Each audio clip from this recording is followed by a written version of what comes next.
Hello, everyone, and welcome along to episode 316 of the Seal Podcast, which apparently is the most famous Bible verse, John 3:16, as we were discussing. But I didn't recognise it because I'm a heathen. You'll see it now whenever.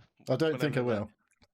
Yeah, you will. You'll see news bits or like pictures of crowds and stuff. You're like, oh, there's John 3:16 again. I remember when David said about that on the podcast. Yeah, well, I will remember it if I see it, but I've got this feeling it's not going to happen. No one believes in that stuff anymore, unless you're in America, obviously.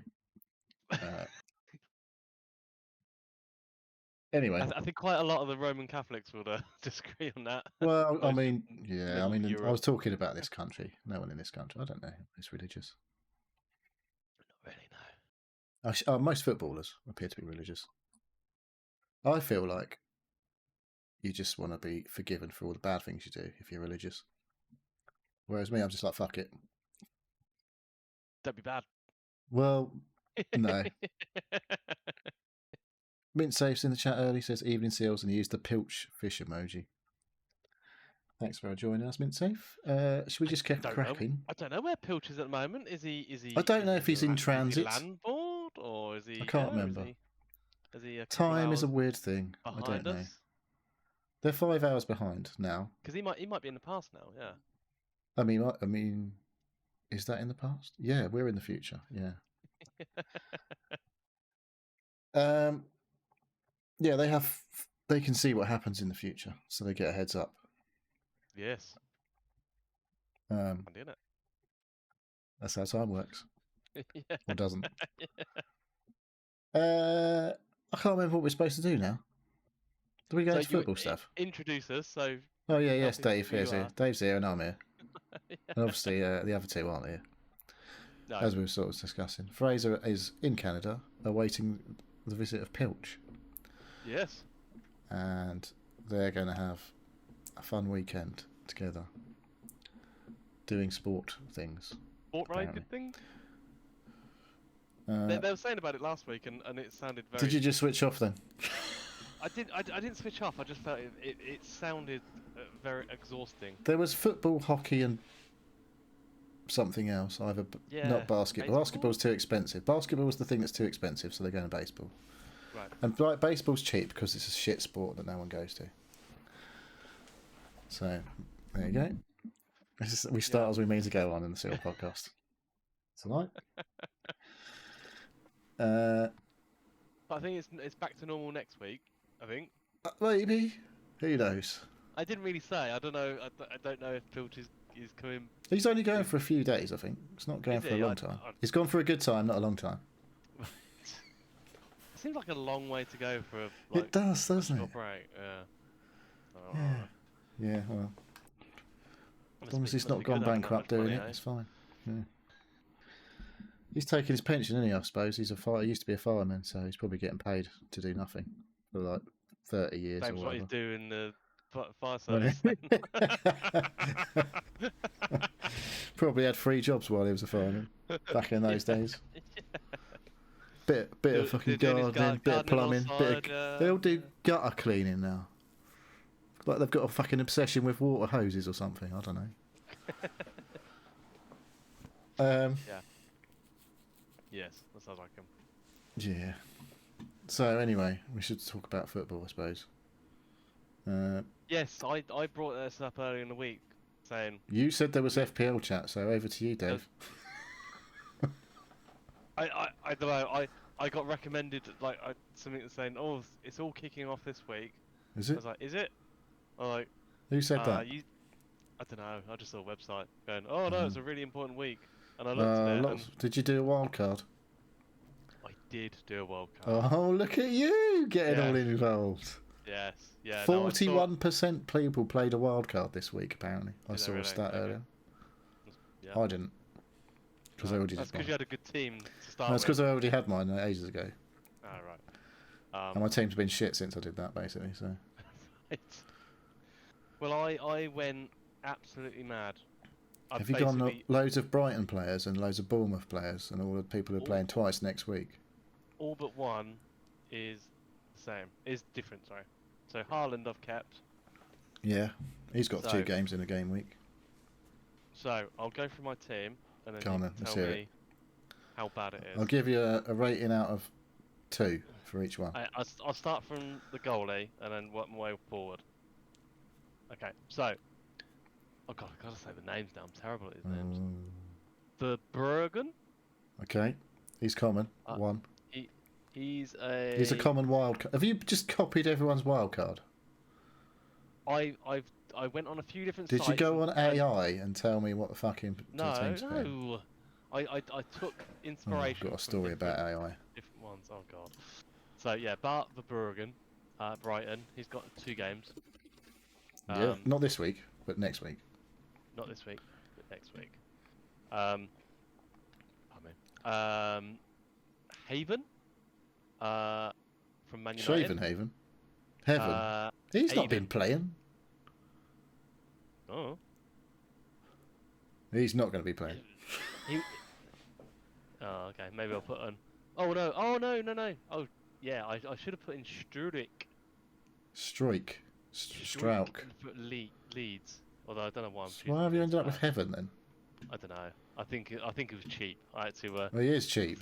I had to really. Oh god.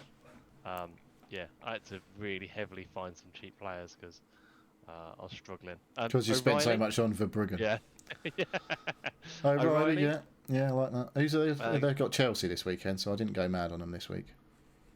Gabriel. Yeah, essential. Gibbs White. Okay. De Bruyne. No. MBEU. Mbermo. Brian and Burmo. Fernandes. Bruno Fernandes, yeah. Yeah. It's been actually highly recommended to captain him from a few I've captained him. Right. He's been scoring more points than everyone regularly. Well, right. most weeks. Yeah, and he's playing against Leeds. Yeah, but it's Man U Leeds. Bit of history there. Bit of a rivalry. Yeah. Wharton. Oh, okay. That's a bit. You've gone a bit curveball there. Adam Wharton, I like that. Welbeck. Yeah. Haaland. I've kept Haaland. Yeah. He's my vice captain. I don't know what vice captains do, but he's my vice captain. Well, he gets the captaincy if your captain doesn't play. Oh, okay. So. There you go.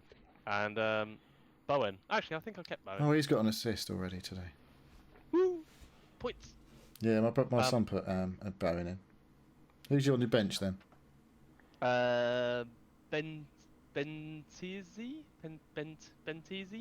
Bentisi? Benitez? I don't know. Walter? Crystal Palace? Walter. Who? Walter. Malta? Benton. As in like the place? Walter. No, Walter. Walter. Who the fuck is that? Oh, some random. He plays. Dave, I hate to say it, but I feel like you might have fucked it a bit here. Haven. I've just taken him off. King. For Josh Fulham. King. Yeah. Okay. They're playing. And someone. Reece Williams. Dave. No. I had no. I put the. You're not bench boosted next week, I assume. No. No, because half these players aren't going to play. No. Well, not half, but the ones the duds are not playing. They were the cheapest of the cheap that I could afford because I couldn't afford any others. Well, the reason people were wildcarding this week, Dave, I'm just letting you know, is because then they can bench boost next week. And the idea of the bench boost is you have everyone playing, including people who are normally on your bench. Well, I've got a few. So hopefully you've got some free transfers. I've got some free transfers, yeah. So you need to look at people who are playing before you bench boost. Yes. I assume you've still got your bench boost. I've got a bench boost. I don't know when the fuck I'm playing mine. I've still my got team my doesn't look great. Triple bench boost and same. free hit. So I'm thinking I'm going to free hit in the double week, which means I only get 11 players playing. But I can pick any 11 for that 1 week, and then I come out with 2 transfers afterwards. And then I've got to find a week to play my bench boost and triple captain. There may be a little double coming up later. I don't know. You got to... Depends what happens. So what's my rating out of 10 for my well, players that I can... I guess we'll wait now until afterwards. But your bench looks shit. Yeah, vintage. Yeah. So I'm going with a 6. 6 out of 6. It's 100. yeah. I had to do something. My You did. yeah, my team points and stuff. Well, you've I've got been some going points down already, the league. Dave. That's the good news. Got some points already, but yeah, I just had to do something. I needed to make a change, and I have. So I've Well, got the 4 points leagues already for haven't the moved draft, since aren't last week, so I'm not going to bother putting them up they? No. because nothing's changed since last week because we haven't had a game. So it was FA Cup last weekend. Big shock from the FA Cup. Arsenal went out to Southampton, which means Ooh. things are somewhere. How I don't know what it means. It means they didn't get a double. I think I don't even fucking know. Did they get a double? Who fucking knows? Not me. I haven't looked properly. I assume they didn't get a double because they didn't need to make up a game because they're not in the FA Cup anymore. Something like that. Anyway, Chelsea are in it. They've got a double, haven't they? I don't even know. The teams that are doubling are not. I mean, there's Bournemouth and Brighton and Man City and some others. I can't remember now. Burnley, I think, is one of them. Maybe I'm like, I don't really fucking want any Burnley players, but like Man City's double. They've got Burnley away, I think. No, whatever. They've got Arsenal and Burnley, and I'm like, okay, they've got one easy game and one pretty fucking tough. Probably going to be quite tight, knowing Arsenal. Don't think it's going to be a goal fest. You generally. So I'm like, don't know about that. Anyway, it'll all come out in the wash, as they say, or some people say. I don't normally say that, but you know, it entered my head for some reason. Any more football? There was Champions League in the week. First legs. Liverpool got totally battered for the entire 90 odd minutes, but only lost 2-0. So they've got that was against PSG. Who's left in it? Arsenal got a really late goal in a really fucking dull game. Imagine that. They won 1-0. And Atletico Madrid beat Barcelona 2-1 after Barcelona were absolutely dominating and then had a man sent off. And then the best game that I watched for a while was Bayern Munich in Madrid to play Real Madrid, which was pretty good. Each team had 20 shots, I think, or something stupid. Okay. Manuel Neuer was back for Bayern, made loads of fucking saves. Harry Kane scored a great goal from outside the box. Bayern won 2-1. Could have scored fucking, I don't know how many. It could have been like 6-6 or something stupid. It was bonkers. But Real Madrid did not look good. But they've got Vinicius Jr. trying to win penalties and get people booked and sent off the whole game. And occasionally doing something amazing. And then Kylian Mbappe just couldn't do anything out of nowhere. So, yeah, it was a good game. I assume the second leg will be also entertaining. We were saying before we started about La Liga doing their retro weekend. That's this weekend. I've never heard of this thing happening before. No, it hasn't happened before. It's the first time it's happened there. I don't know why they've suddenly done it now, but I think just promoting the history. Maybe they're desperate for viewers. I don't know. That and probably trying to sell a few more kits. Well, yeah. Some people only have about 6 kits to sell every year anyway, so you know, might as well chuck a couple of old ones in as well. Yeah. Get fuck those people selling replica shirts for loads of money. Let's just make a load of new retro kits. Yeah. To really fuck their business. It's like, we've got all these old shirts and stuff that are going back decades and are not making money off them anymore. What should we do? Let's get all the players to play in them for one weekend of the year and then resell them. I don't know how retro are they going. Do you know? Does it say what year they're coming from? Are we talking like 100 years ago, or like because that would be entertaining? But remember the Premier League? I don't know if you really watched the Premier League in the 90s. All the kits were fucking massive, like the baggy shirts that were just like looked like 10 sizes too big for everyone. And now they're all like obviously super skinny tops because aerodynamics probably and all that shit. But yeah, I don't know what era kits we're going for. 90s were big kits, I think, generally everywhere. And there's too much shirt to hold on to. Like, it gives your opposition something to grab onto. But if you've got a big shirt, big baggy shirt. It's probably another reason why I've got skinny tight tops now. Apparently, Also, they're all ripped to back fuck. Going back to the 60s. 60s? They'll just be like red or blue then. Yeah. But apparently, there's a few teams that are not actually doing it. So Barcelona, I probably didn't. Barcelona, Rayo, Valencia, Rayo Vallecano, even. Yeah, that one. Getafe. Oh, why am I saying all these? Getafe. Oh, I know the teams, Yeah. Dave. It's like this is making me look good if you like And read them out badly. Real Madrid aren't doing it. No, I know. So Barcelona and Real Madrid. Oh, that's a bit shit, isn't it? Yeah. Why aren't they fucking doing it? They're probably to do with fucking sponsors. More than likely. Yes. Yeah, they're both sponsored by companies based in the Middle East, I think. So. Are they? I believe so. I might be wrong. I feel like Barcelona was. I feel like that's Qatar Airways or something again. I think they might be on there, but it's Emirates, Real Madrid. But anyway, I might be wrong about Barcelona. They've had all sorts of sponsors. It was Spotify at one point, but I don't think that's right anymore. Anyway, it's not really important.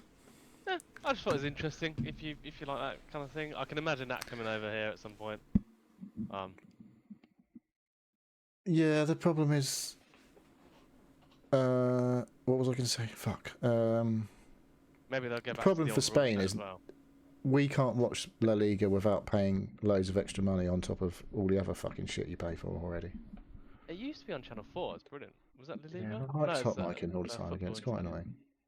Yeah. No. Yeah, so we'll see. I won't be paying extra to watch La Liga this weekend. I might. No. I don't know if there's a highlights package available, but yeah, I'm sure it's on like Amazon Prime or something for extra money. Like everything else on Amazon Prime is even not included anymore. Apart from I know. TV. I am. Yeah. It's rubbish. Yeah. Anyway, I think that's enough football. Don't know about you. I've exhausted my football stuff. Or anything I care enough about to talk about. Yeah. So listener stuff, I guess. Or are we doing listener stuff, or do we do what we've been doing? We do listener stuff. Let's do a couple of listener questions. We had a couple of listener questions. We did. One from Stu Ram, new in the Discord. Sent it in a little bit late. We did ask questions last week. It literally came in at 3:30 in the morning after we'd recorded. So we're doing it now. And that question is: sweet or savoury? Do you prefer soup with a meal or a sticky sweet dessert? Or is that desert? I can confidently say I don't think I've ever had a soup with a meal. I've had occasional soups. It's not for me. I do like a starter though, generally.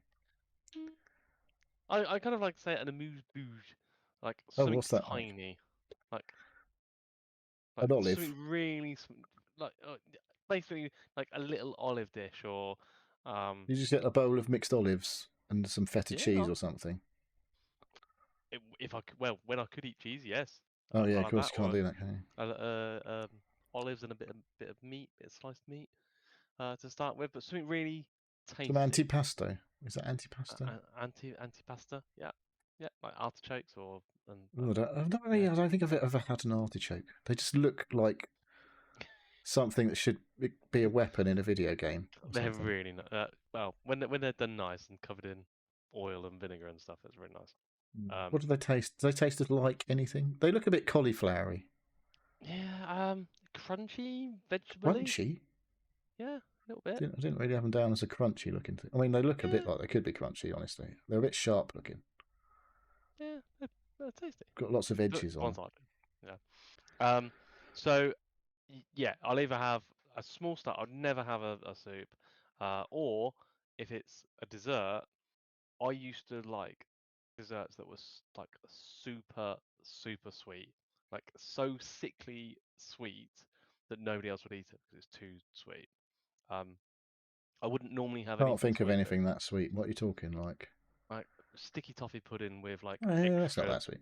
With custard. You don't have to put extra sugar on your sticky toffee pudding. extra sugar or extra That's weird.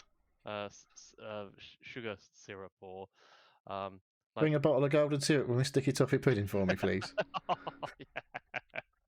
But yeah, or cheesecake. I used to love cheesecake. Yeah, I don't really do puddings when I go out anymore because usually we've had a starter and I'm like, I can't eat a pudding now. Well, I could, but I don't think I should. I do like some puddings though. Yeah, with my lactose intolerant, there's not a lot of choice I Yeah. can have with desserts anymore. So unfortunately, I'm sort of restricted. Back in the old days when Bella Italia used to be called Bella Pasta, they used to do it was like an amaretto cherry cheesecake or something, and that was pretty fucking good. Nice. But it's been a lot of years since it was called Bella Pasta. I think I'd just see it and just assume it's called Bella Pasta. It was Bella Italia. It's been Bella Italia for donkey's years now. A fun fact: me and my missus went for our first meal at a meal out together at Bella Pasta. She had a really crispy pizza with a knife and fork, which was entertaining for me. I can't remember what I had. I just remember her really trying to eat this really crispy pizza with a knife and fork, and it was just a real pain in the arse. Trying to be really dainty and. Yeah. They didn't give her a pizza cut. Like, fucking hell, Jesus Christ, it's a fucking pizza restaurant. Sort it out. Well, it was called Bella Pasta, I suppose, at the time. No. I still get shit for using a pair of scissors on pizzas. That's what they do in Italy, apparently. Is it? They cut them with a big fuck off pair of scissors. Yeah.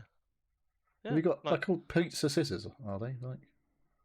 Would you just get the garden shears out or something? Yeah. The shears. Oh, talk about shears. I bought a new pair of metal snips the other day. Ooh, that looks dangerous. If you're watching on camera, they're a pair of Stanley metal snips. They're fantastic. We've got some metal edging in the garden that need cutting, and normal scissors don't cut sheets of copper apparently. So had to buy. Don't tell everyone you got copper in your garden. People come around to nick it. Apparently it's to stop the snails. Okay. The snails don't like the copper. So the missus bought strips of it, quite Probably thin. cost thousands. That did. Worth more than gold. So yeah. So and now that's one of my jobs at the weekend. Talking about snips. Yeah. Well, I haven't had mine yet. Going back to starters and puddings. Yeah, I don't do. I've soup. I've had a few soups. Don't really do soup though. It's usually something. Well, we had an Indian last night. Well, I'd say we had a curry last night. Made at the Indian restaurant, and. Oh, right, you ate in. Yeah, well, no, we didn't go to a restaurant. We had it delivered. Right. Okay. It's not like I made a curry. It was I had some samosa, lamb samosa, and an onion bhaji for my starter, which was really fucking good. And I managed to eat on my dinner, but don't really get a pudding when you go to a curry, do you?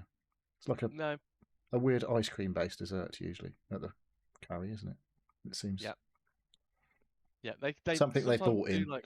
Sometimes they do some dough balls as well, some traditional Indian or Bangladeshi dough balls with sugar syrup and stuff like that. But it's you got to go to quite authentic ones to get that stuff. It's quite nice. Sounds good. But yeah, I'm more of a starter man, but not soup generally. No. What did you have for your main? I had chicken tikka boona, which was very nice. I don't know. No, there was loads. I had a bit of my wife's and daughter's garlic naan. Right. I had boiled rice with mine. Oh. I don't mind pile rice, but I feel like there's enough bad stuff in here. I'll just have plain rice, thanks. Plain rice still tastes nice to me. You can't be doing with those E numbers. Well, it's the fucking calories, mate. It's the butter. It's I'm like, yeah. There's enough ghee or whatever in this curry already. I don't need to butter in my rice. I know. I'm so jealous of like Indian food, being able to eat because I just can't. Is it all got Everything has ghee in ghee it? in it. It's all got ghee Everything. in it. Mm. Yeah, Not pretty about much. tandoori chicken that's done in the oven. That's got like. It's normally brushed with ghee, Is it? like while it's That's in a there bummer, isn't it? or before. Yeah, I just can't. It's Yeah, yogurt based anyway, I think, isn't it? The marinade, so that still doesn't help. yeah, no. So yeah, I can't even take these lactose tablets and have it because it's just I can have like a Too tiny much bits of lactose. um the lactose tablets help if there's a little bit of lactose in it, but like Like it's if you you kind of accidentally eat take it some as a cheesy crisps. yeah, or basically fucking crisps always have lactose Salt and vinegar in them crisps now. with added lactose. Yeah, it's to help. I think it's to help the binding of the flavor. But so if I'm out eating, um, I'll just have a lactose tablet, even if it's a dish without Just in butter in it, or case. like, just in case. Yeah. And it's normally fine. Funny fact: I don't need to take a lactose tablet when I have McDonald's. I don't, even with like cheeseburgers and Well, stuff. that's because there's no fucking cheese in that cheese. I think it's reconstituted hydronic fat or something. Yeah, I don't even know There's what it is. I no don't want to know what it is. actual cheese in it. So yeah. I don't go to Um, McDonald's generally. The only time I uh, really eat at McDonald's is when I'm fucking so hungover I can't be asked to do anything else. and all you can do is scroll to the McDonald's Yeah. on the just eat or whatever. Yeah. Um, So it's been a while. actually saying that, the last time I had McDonald's, I had some chicken strips. Chicken strips from McDonald's are quite nice. Mm. Nuggets. I don't really do the chicken from McDonald's. The nuggets are not chicken. They don't. No. That's why they don't call them chicken nuggets, because there's no fucking No, chicken in it. no McNuggets. Yeah. No, but the chicken strips, it's pretty good. Yeah. Yeah, it's chicken select. Are they called? Is that what you have? I think yes. Yes. My son likes a chicken select. They pretend at least it looks a bit like chicken. It feels like it's not like not reconstituted. It's actual proper chunks of chicken. Apparently. Anyway, Or they're very good at pretending it we're is. getting Anyway, quite sidetracked about talking about lots of food stuff now.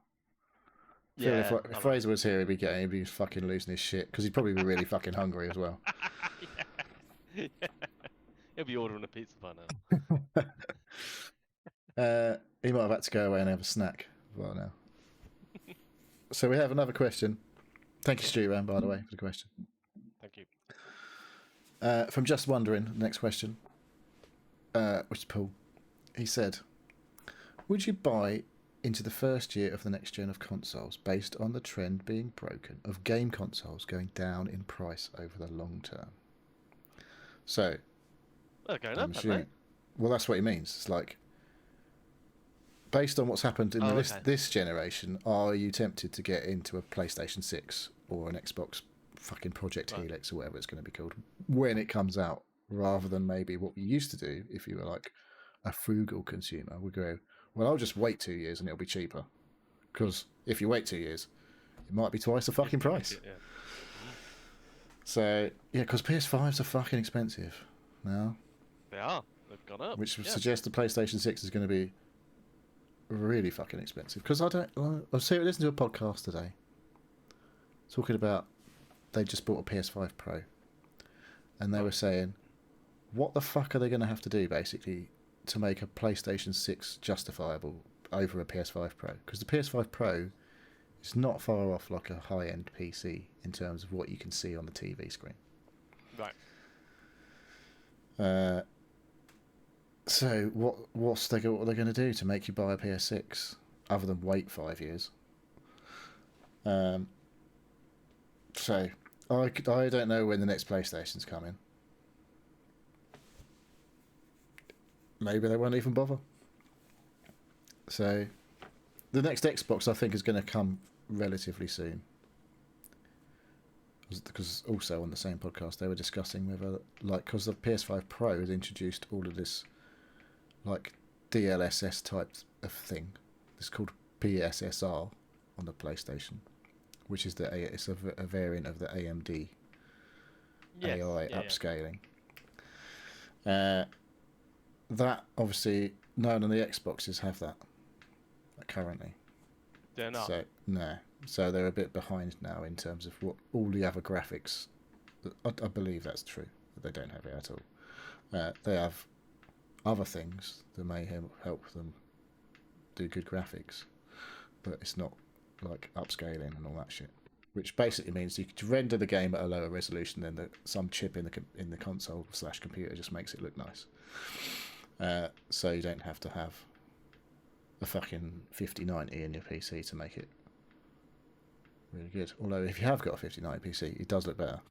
I don't really know how it fucking works. So anyway, are you going to buy a PlayStation 6, Dave, when it comes out, or wait for them to potentially go down in price? Because that's probably not going to happen. Well, I didn't buy a PlayStation 5, so I doubt I'm going to buy a PlayStation 6. I don't know, Let's really. flip it to graphics cards then. Are you going to buy another graphics card? Yeah. At some point. Not anytime recent. When will you buy whatever the new generation is, or will you buy the previous generation when the graphics cards comes out? Well, I've got... What have I got? A 79 something. Yeah, RX 790 XTX, which was the top of the top when it was out. Which was the top of the range when from it an AMD point, maybe. So 24 gig of RAM on it.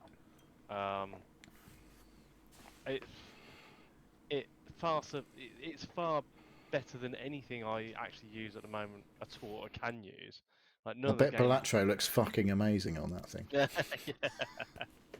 I don't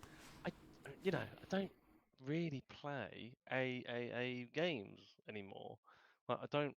There's a few games. It's all right because no one fucking makes AA games anymore anyway. So, I can play everything. Well, I'm a everything you want to play is fine, basically. Yeah, my screens are 2K, which is 2160, I think it is. 2560 by 1440. Yeah, that's what I've got. So it's not a 4K. Obviously, if I was playing 4K, it will be a lot different.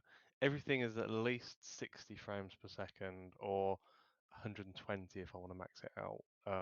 From my monitors. Monitor speed is at 120 hertz, but I play at 60. I find that perfectly reasonable. Yeah. And yeah, even Battlefield and stuff, like playing it on those res, doesn't even hit 50% of it. I was rendering some video earlier because I'm still doing my bike videos. It was a 40 gig file and it was processing it,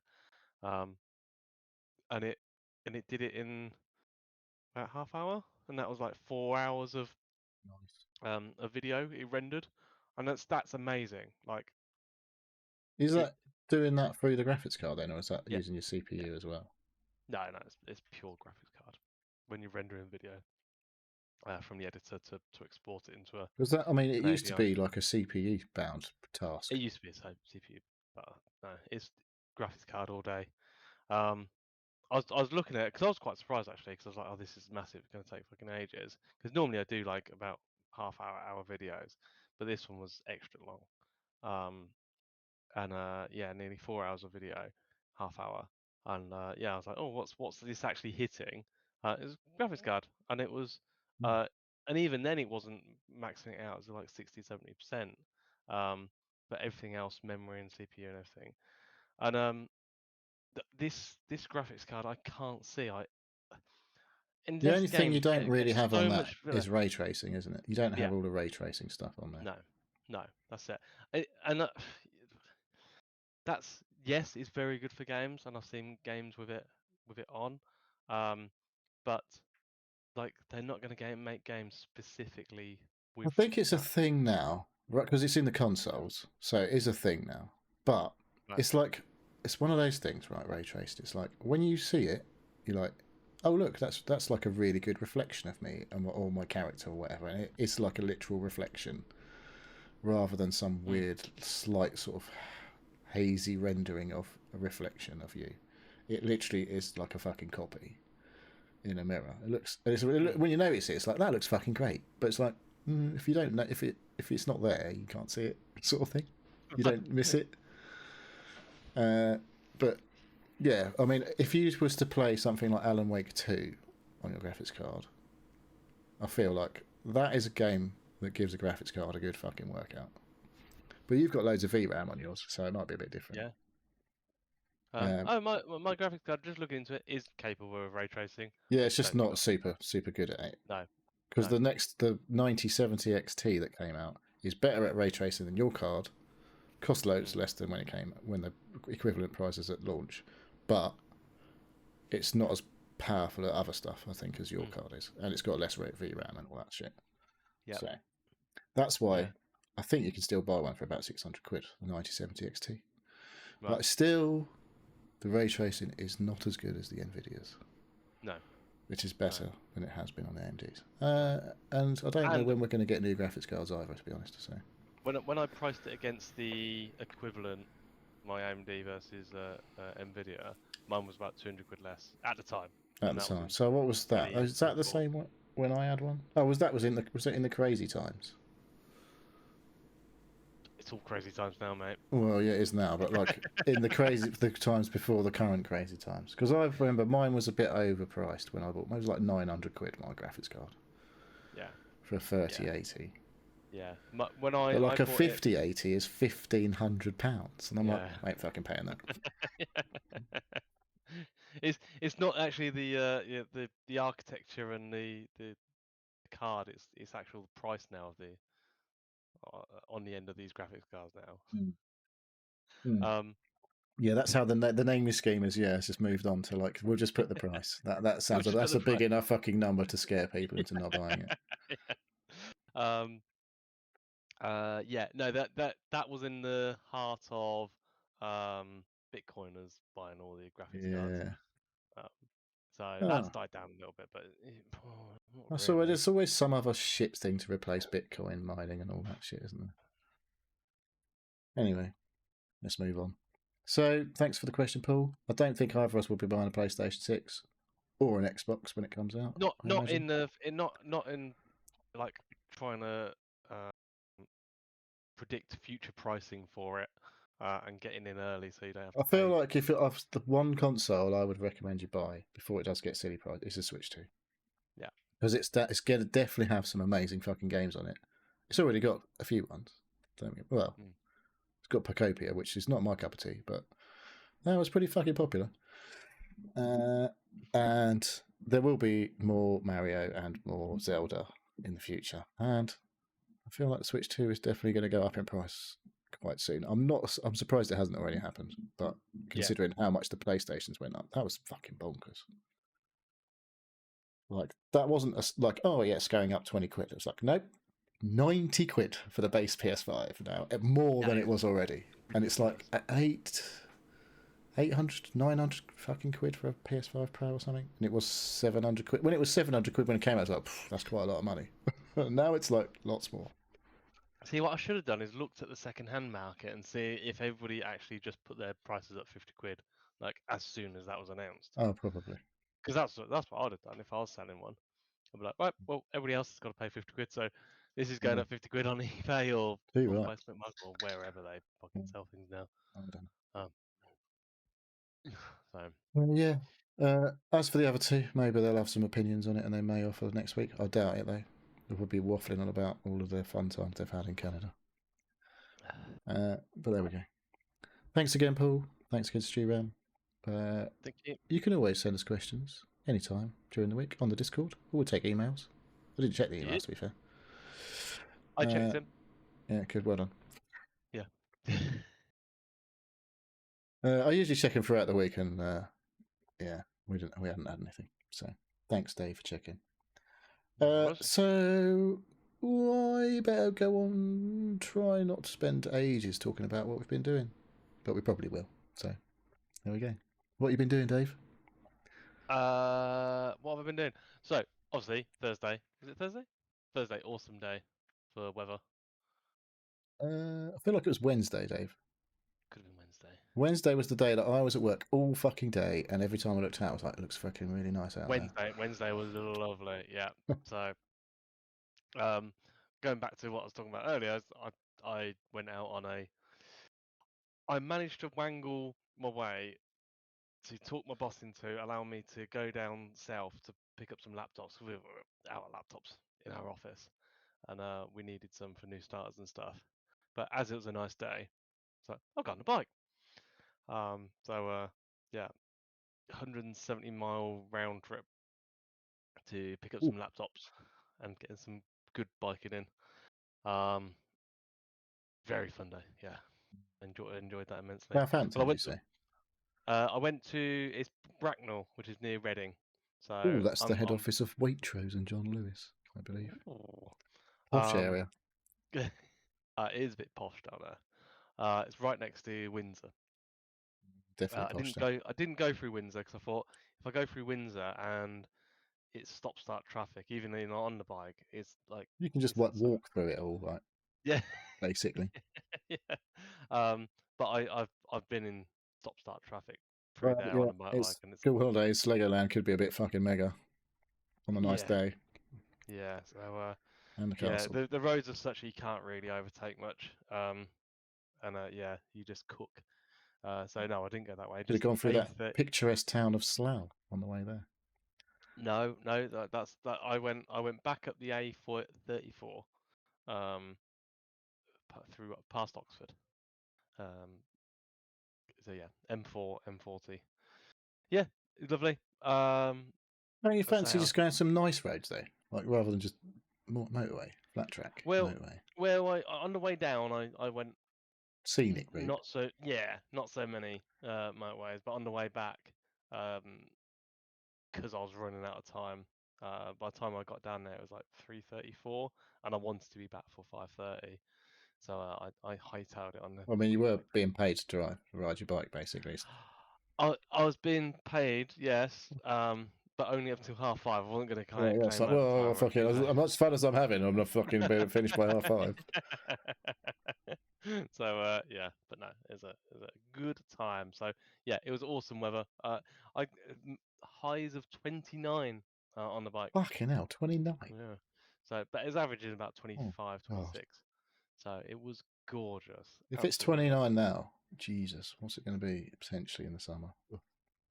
No, I don't know where I hit that. I've just got an app on my phone that's records my ride, and so this says the maximum temperature was 29 degrees somewhere. So, Yikes. Yes, is that coming up off the road temperature though, or is that like... Probably, yeah. It's probably on the motorway on the way back. But yeah, so loads of bikers out, and I bet. Yeah, not many speed cameras. All of a sudden, everyone who's got a motorbike had phoned in sick. Yeah. I do look around sometimes. I'm like, I know why I'm out. I managed to wangle it through work, and had to go down. But like, where all these people who work from home. Yeah.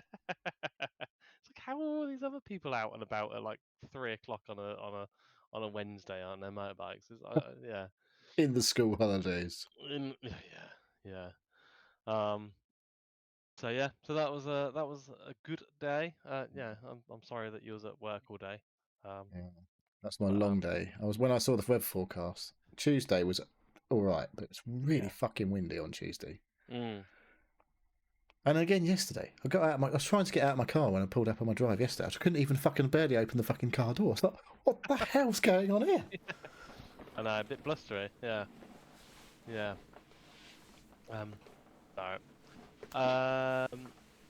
was that at the weekend. I went and saw a theatre play of Macbeth. A proper play? Oh, hang on. That's the one you're not supposed to mention, isn't it? By name. Well, I think while you're actually in the thing. But the whole reason behind you're not supposed to mention Macbeth while you're in the theatre is because that was the play that, if your play was not doing very well, you weren't selling tickets, you put on Macbeth to get people in the theatre so you could get paid. That's why you shouldn't mention Macbeth, because your current production is doing shit. It. Oh, I see. Yeah. Is that right? Well, there you go. You learn something every day. Yeah. So yeah, when somebody says Macbeth, how on earth did you know that? That's like Quizlet. That's quiz knowledge. I saw it on a quiz thing somewhere, and that was the original, like, meaning and the origin. What's it called? Yeah, it's like the origin of don't say Macbeth. Yeah. Fair enough. Do you want to go, or do you want me to Go on, continue Dave. I'm on. intrigued about a couple of yours here. Okay, so also at the weekend, we went down to Stowe on the Wold, Are you where fucking we. jet setting around all the I country? know. We looked at a place called Clearview, which is a brand of log burners or multi-fuel burners, what they're actually called. Because we are hoping to have our open fireplace replaced with a log burner. Because the open fireplace is shit. It looks lovely, but literally doesn't produce any heat at all. It actually makes Oh, the room colder because it's bringing in fresh air that's not to good. go up the chimney with all the nice hot air, and it's nice, but it's a complete waste of fuel and heat. So we have been using it in the winter. We go in there normally on a weekends watching films or TV or something. In the evening, I put a fire on. We've got radiators and stuff in the room, but like we still put the fire on and sit there in the blankets because it's so cold. It doesn't Yeah, warm it up at all. It's that's weird. supposed to warm up the plate behind it and radiate heat into the room from the plate. And it doesn't matter what I put on, if I put on logs or coal or like you get like eco briquettes as well that are supposed to be quite good, either like coffee or olive pit briquettes and stuff like that. Like supposed to be really good heat sources. It just no, it's no good. Just doesn't do the job. So we've been mulling that over for a while, and we had a look, and the log burners down there, yeah, they're quite expensive, and it will cost a little bit to convert our fireplace, but they're so efficient. Um, the the heat output that these log burners do is so much better than having an open fireplace. We were like, yep, we'll get it done. So we looked. We're getting somebody over next week or week after. To basically, you've got to have a proper flue put down your chimney, so Yeah. you don't damage your chimney with too much heat. They put like an aluminium um, uh, like pipe or fitting down your chimney so it doesn't affect the brickwork or cause any fires or anything like that. You have a plate that seals the chimney that only allows the input from or the output, so I say from the log burner, multi-fuel burner. And so getting that's so you probably got to get a cherry picker or some scaffolding up, get that put up. It's all certified, all signed off for insurance, a couple of £100, and then a log burner. We are going to do a little bit of extra work. We're obviously going to have the fireplace taken out. I think we're going to have a new half put in. Yeah. At the moment, it's like black tiles. It's a bit shit.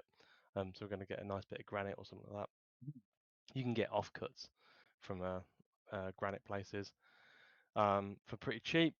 And yeah, so we're going to actually like do that up, spend a bit of money, but do that room really nice, and have a log burner. And the log burner is adjustable. So when you put logs in, you get the fire going, you get it up to temperature, but then you can really fine tune it so you can like do it quite low so it only heats up the room, or if you open up the door, you can whack it on and like heat quite a lot of more of the house. All right. I think the BTU of it is like 5,000 or something, which is pretty good.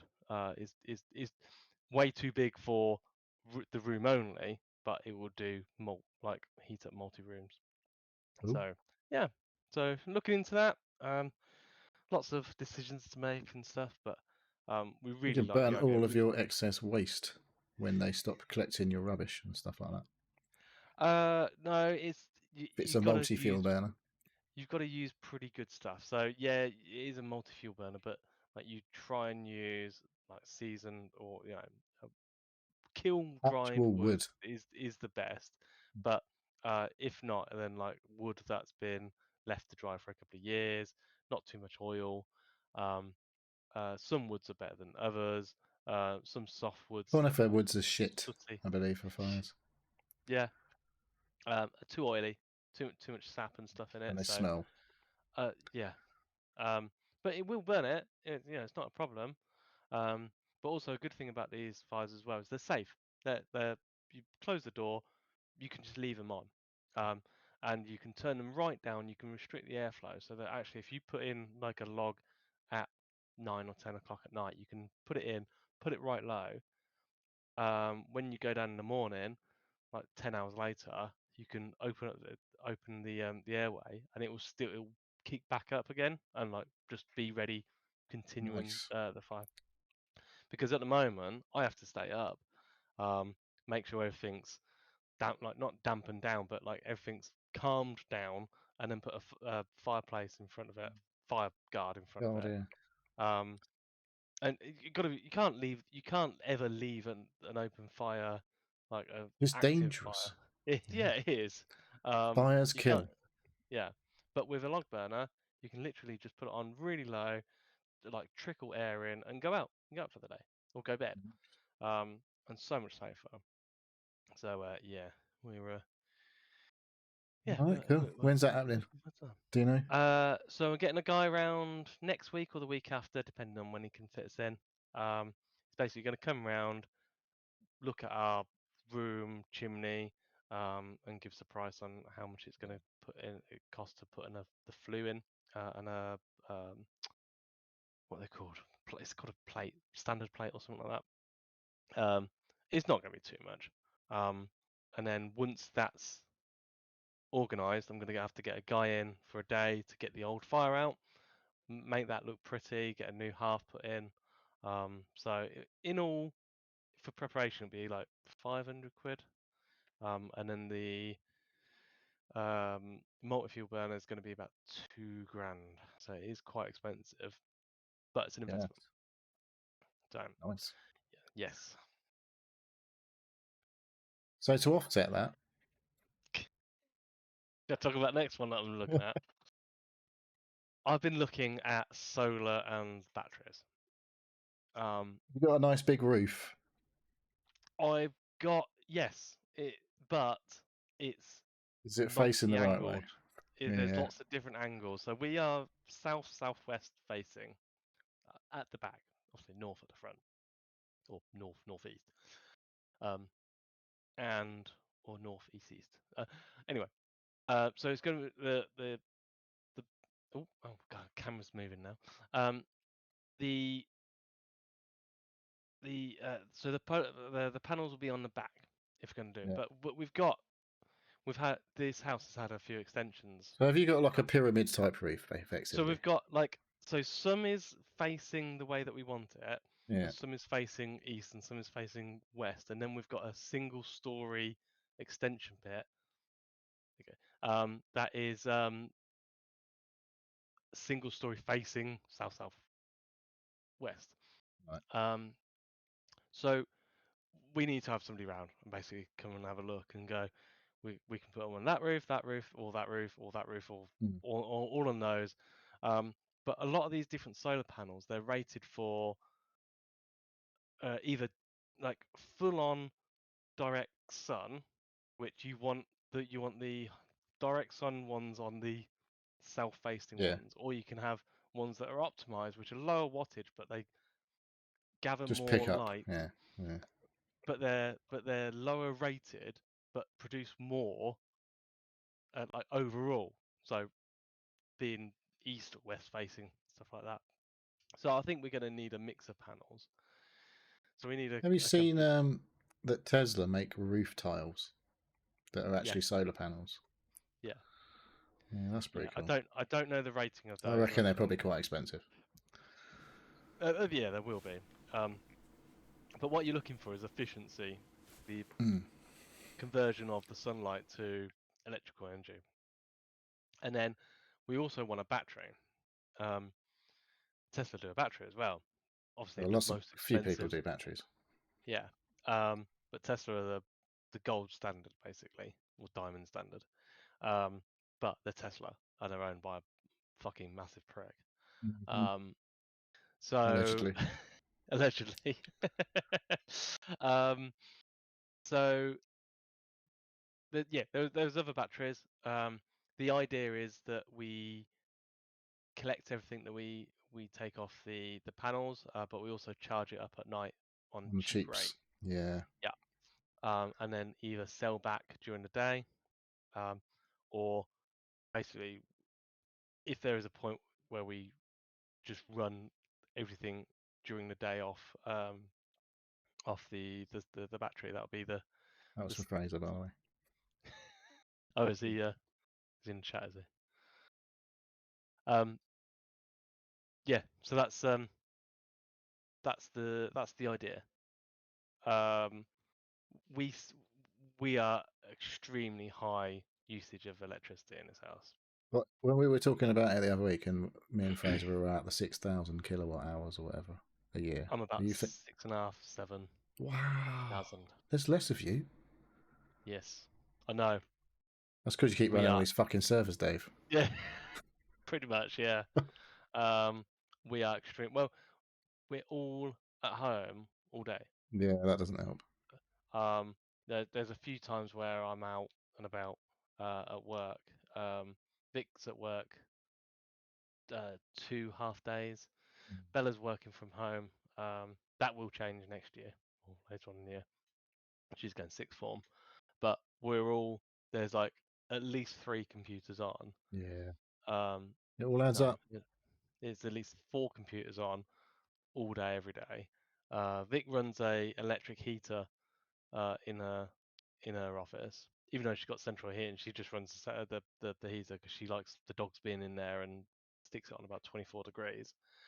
Yeah, it's so you can all freeze in the rest of the house, though. Yeah. Well, saying that I work here. Don't put the thermostat in her room. Jesus Christ, you will be No. all freezing. No heating in the rest of the house. Well, maybe you should put the thermostat in her room while she's running her heater. Yeah. And at least the heating won't be on. But I've got, like, obviously my computer that I'm using now, my work laptop. Sometimes I'll have both of them on at the same time. I've got I've got 2 NASes. I've got my my little server that I'm running T-Area and Minecraft off, and have a Are you ton of automation all stuff. LED light bulbed up everywhere, are you? Yes. Yeah. There's only Light so bulbs are much not you can save. yeah. I Light mean, that bulbs is are not quite a big saving. but the toaster, I know the that they're not. kettle, Yeah. the what's it called? The washer dryer. You could just not use the Then tumble dryer portion and wash it 20 degrees or whatever. you want your clothes clean and dry. Yeah, well, we've just got a dehumidifier that runs most of the time. The only thing that gets tumble dried in this house is fucking towels and bed stuff. Right. Everything else gets put outside. Everything else is it's not even outside. It's in the fucking behind me with a dehumidifier running. Okay. It's not running right now. That's not making my hot mic tonight, but there we go. That's what we do because dehumidifiers take longer to dry, but they run a lot less watts than a tumble dryer. Yeah, I don't know what the energy conversion is, but yeah. So we're extremely high energy users here, and I've done the calculations. It's going to take, if I have a 9 kilowatt battery and 10 45 watt solar panels, it's going to take about 5.5 years optimizing just to pay it off, battery charging, just to pay it off. And then from there on, it's all gravy. Free money. They still do feed-in tariffs, but they're not as good as they used to be. But you can still get paid for excess electric. Yeah. You can optimize your depending on your usage. And we're still to have a smart meter installed. That's going to be next week or the week. Well, you don't have to pay for that. That's the best thing about those. You don't have to pay for that. Yeah. Well, I guess we are paying for it for all our bills, but yeah. So there's been a massive problem with that because this house is so old and the electrics in it are so old. The meter. Oh God, they're going to fucking rewire it. It's got asbestos in it, so the electrics are you fine. Did say. It got rewired when the whole house got rewired when they done the extensions, but it's the meter is still an old style meter with asbestos, and every time. How old is that fucking meter? It's about 60 years old. That's mad. Yeah, it's crazy. Every engineer comes out and goes, Can't "Yeah, it's touch that. fucking way old. I can't touch that." Yeah, yeah. So we have actually been on the blower. Well, not on the blower because companies don't want to take phone calls anymore, apparently. And if you do, So you're trying to talk to an AI that doesn't understand a fucking word you're saying. Oh, for fuck's so sake. so we were talking to a number of different people with names that were definitely not British, trying to explain to them that we've had multiple engineers come out, that we need an engineer that can deal with asbestos, and they just don't understand. And then we found a bit of paperwork, and it had an error code on it. The engineer actually wrote the code of what the problem was. And we told him that. As soon as they told him that, oh yeah, okay, we'll sort an engineer who can deal with that. It's like, why are we having to Yeah. tell you what the problem is when you can't just look at my account and read? Oh, You can it's see so what meter frustrating. number it is and whatever. Yeah. Anyway. Yeah. Oh, I had my water So, meter. My water meter got upgraded to a smart meter the other day. ooh, Yeah. they give you that's that's gonna say they give you sparkling water No, now. not yet. Not yet. I'd, I Yeah, don't have know you if got I've an app had for it? it. Not well. I've downloaded the Anglian Water app, but it doesn't. I haven't had a thing to say it's been activated yet. I haven't checked it, Right. to be fair. It may be on there now, but Right. that was the other day. Some guy was like hoovering the excess water out of my old meter before we replaced it with a new one. So yeah, I'm assuming that won't work properly, and I'll be paying too much for my water. You're paying for the whole street or something. Yeah. Well, he did everyone's at one in one. It was just, he was just, I watched him. I was like, who's going at a fair old lick there? I hope he's putting the right number on that fucking thing, on that piece of paper. Yeah. But yeah. Yeah. So, but So yeah, I'm looking at solar and battery options at the moment, and yeah, I've had a the few. As I said to you earlier, I've been watching videos about fucking electric cars and fucking chargers, and then the odd solar and battery stuff does appear in my feed now. And I've watched a few videos. it's worth looking at actually. I mean, There's like at the minute, I'm on Octopus, yes, and they do a really their good. overnight tariff is something like 5.3 pence per kilowatt hour between 12:30 and 5:30, or 11:30 Yep. and 5:30. Yep. So you can charge your Sometimes. battery up for 6 hours if you get a mega Yeah. fuck off big battery. Yep. And an inverter that will take the current. Yeah. Yep. And just charge that bad boy up at 5.5p and then run your house all day long That's for free, basically. So, you can get batteries at like 18 kilowatt, and that's nearly the whole day usage. if you're using 6,500 kilowatts a year, it's fairly straightforward to work out how much you use roughly a Yeah. day, I guess. Yeah. So yeah, like, and then you get solar on top of that extra, and all these batteries come with like smart apps and stuff like that. They understand through historical use, your usage, and can work out when's optimal to sell back to the grid. I know the sell back price is not brilliant. It's like 12p or something. It's not fucking costing you though, is it? You know, No, no. it's taking money off your bill effectively. So Yeah, and yeah, you can considering basically become all these almost things come with like self-sufficient if you've got yeah, solar and batteries and exactly. all that. That's it. All these you can get 25 years warranties on these solar and Yeah. batteries. So yeah, if Just you're got to making hope your you've got money back enough in, square footage in the right places for your solar panels, I suppose. I suspect I'm gonna have solar panels on the back of, or not solar panels, batteries on the back of this wall. I was Not thinking, where are the batteries gonna inside. go?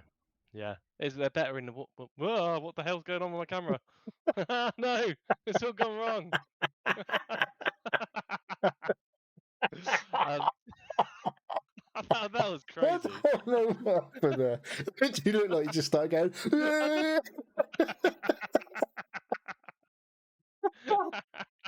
That was weird. Um, yeah, Tune in on YouTube for that. Timestamp it. There you go. yeah. They're best in not a too hot or too cold. Basically, the heat extremes kill the batteries. So they want them in Yeah. garages but my garage isn't heated and it gets really cold in there. It gets frosty in there. It doesn't get too hot, which is alright. Yeah, I've got a cupboard But behind me where the gas boiler is. Maybe we should get a heat pump and just fill that cupboard with batteries. if there's enough space, They could fit a lot of batteries in that cupboard, I imagine. the actual just getting batteries and the projected payoff for that is pretty good. I've been like Yeah. reading a lot on Reddit and stuff about that. Is that people looking at going, my house isn't great for solar, so we're looking at batteries. You can get decent batteries. Again, 25 years guarantee on them. Well, the Um, thing was the big plan. I think. Well, part of the big energy plan is if if loads of people have electric cars, then you can charge your car up at cheap times, and then a lot of the cars will let you put the power back out into your house. Like yeah, more modern ones will let you like yes, offload that power back, and that's a big fucking battery in a lot of cars. yeah, Bigger yeah. than I you'll know. probably get in your home battery installation, which is I don't know how many kilowatts you're looking at in yours. Like they're sort of like 10 to 20, and like your car's like 50. Yeah, That's a big fucking battery. yeah. But obviously, if There's you then need to drive your car, it's a bit of a ball ache. yeah. So, There are some tariffs that I haven't looked into the specifics of this, but you sign up as basically you sign into a group of batteries, like, and I think it's Optimus Energy, Optimus Octopus Energy. Basically, sign if you go onto this specific tariff, all the batteries are combined into one big battery, okay. and you kind of like Sort part of of renting a part of battery, basically. yeah, basically you're rent they're taking a part. They're not taking the whole of it, but they're taking part of it of everyone's batteries and Oh, what your having it car as like batteries you're talking about? cars or your home batteries Oh, right, okay. and having it as a like an excess like battery For the storage for grid. all these wind. Yeah, basically. And so Yeah, you because kind there's of rent times where that. that's what we get. There's times because obviously there's quite a lot of wind generated electricity now in the UK, Yes. and there's times when it's really fucking windy and there's not enough people using the electric. Mm, So yeah. we get things like they do a really I can't remember what it's called. There's like a really super flexible tariff on Octopus, where if you can move your energy uses basically at a sort of at a flip of a switch almost. Like say, don't use your energy for the next 2 hours, but if you use it in 2 hours' time, it's basically free because Yeah. there's going to be an excess of fucking electricity. There's sometimes where it's minus. They pay Yeah, you to take the electric. yeah. So it is really worth looking into. I'm trying to do at I the mean, if you're moment. a person living on your own, like you could probably basically pay very little for electric. As long as you've got big Anyway, enough batteries, and the batteries are yeah. the batteries Well, are it's like just expensive get an bit. electric car with a fucking great big battery. There you go, Yeah, you why not? sorted. Yeah. Last thing I'm going to talk about is I bought a new gadget. Gadget? Yeah, gadget. I was watching a video of like I see DIY um We've hints and both got tips. tortured YouTube feeds, is what we're Yeah, discovering now.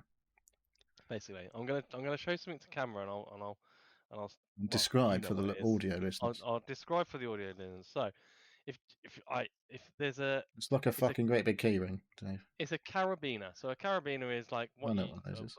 yeah the what Climbing thing. climbing thing, and it's got a lock nut on it, so it can't open, and it's designed to sit on your hip or clip on your belt or something. Probably But stronger on than your here, belt loop. probably, yeah.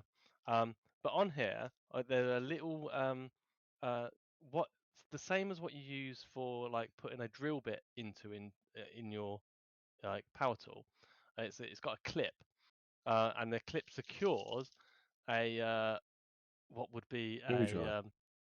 well, yeah, Screwdriver I've got bit. a screwdriver bit. Um, Okay. but you get lots of like drill bits. You get all these bits, and it's so useful. The amount of times that I've been like I feel like I'm having not going to get that much use out of it. uh yeah, But I there's two things. I like it because it's actually really useful for me because I'm always like if I've got a where'd you drill keep on it? me, Huh? You don't walk around with it all the time, do you? Though? I don't walk about it. I No. brought it here for viewing, but no, I leave it with my toolkit, and when I want to, I'm gonna basically put a PZ2. I've already got. I'm gonna put a sort of a 6 mil drill bit on it, and yeah, I'm gonna put all the things that I Common normally things that use. you use a lot. Yeah, exactly. And then I'm just gonna when I actually get the drill out or the uh, Why don't you just keep it with your drill? yeah, it will be. Yeah, I'll leave it Well, with they it. already But kept it with your drill. All of these things. yes, but so this is the thing. Either I've got a job to do, so I've got a drill, and then I need all the bits, so I'd have to take a massive bag with all the bits in, or I've got a Or the drill box or the with your drill drill box. in. But I'm like, I just want the drill. Like I can't, I don't like. So yeah. So I thought I'll just have this, and then like I'll put my, and it's a really fun because I'm you know what I'm like. The fiddly I'm thing. almost, You like yeah, to it's a fiddle with fiddly it. thing. It's a fiddly thing as I well. guess So it's better than you clicking your pen all the time. clicking the pen, or yeah, I've now got a drawer of knives as well that Oh, that sounds much more dangerous. So I've actually stopped like playing with them on the podcast, but yeah, I've always got like, I used to just sit there and just go and click it all the time, and then you guys were like, "Oh, what's that noise?" I was like, "Yeah, it's me clicking." But yeah, I've got a nice little knife as a. Yeah, all right. Got loads, You got get loads of arrested little. in a minute. Yeah, that's all right. All right, Um, okay. that's it. That's my. What Cool. have I That been was a doing this lot. week? That There was was a a lot. lot. Yeah. So We did waffle yeah. about electricity. Should we start talking about electricity again? Just to cheer Fraser up? He doesn't like us talking about electricity. It's important, electricity. Everyone should be looking into their usage and thinking about how they can maybe make things cheaper for themselves. Well, yeah, considering there is a price cap at the moment, but that went up recently, It's and gone I'm getting down sick. last time, but the next one's not looking great, let's be honest, right now. So Yeah. anyway, we're going to stop talking about electricity. I'm going to quickly go through my things. I watched a couple of films in the same evening. My wife and I sat down and watched Nobody 2, which was the sequel to Nobody. You'll be surprised to hear. Is it a horror? Or is it a? It's Bob Odenkirk is the star of the show, and he's obviously more famous for, well, originally being a comedian, I guess. And then obviously he was in Breaking Bad as Saul Goodman and Better Call Saul, largely. Better Call Saul bloke. Yeah. Right. Okay. Yeah. So he is like a normal family man with a secret. Turns out he used to be like this, like hired gun basically for the CIA or something, and just go and fucking. He was like a hitman basically, and just go and fuck people up and kill them and shit. And he's got like a normal family, basically life going on. And I think in the first one, his house gets broken into, and he just fucks everyone up. Basically, like goes on this revenge mission and fucks it. I can't even remember, to be honest. That might not be quite right, but he goes and fucking gets revenge basically on all these psychos, and then he's basically in shitloads of debt in the second one because he fucked up the other guys so bad or whatever in the first one, and he's still having to do all these jobs to pay off his debt. So he's still fucking people up. And he goes on holiday. So it tells the guy he's tired and he's just going, I need a fucking break. I'm going away on holiday with the family. So he goes back to one of the childhood places that he used to go to with his dad and his brother. And turns out the reason Dad was going there is because he was doing some stuff, some jobs with some dodgy people, or was trying to sort out some dodgy shit that was going on in this town. And that shit's still going down. It's even worse than it was. And he gets to fuck a load of people up all over again. And it's really fucking dumb and really stupid. And Sharon Stone's in it being like the badass fucking big boss. It was just entertaining. I don't know, a good couple of hours probably. But yeah, lots of punching and exploding and all that good stuff. So the first one was good. The second one, they haven't fucked it up as far as I'm concerned. It's still good. And then weirdly, while the credits were playing, it comes up we're watching on Now TV, and it says, "You may enjoy these other films." And I didn't do anything. I was just watching the credits roll by.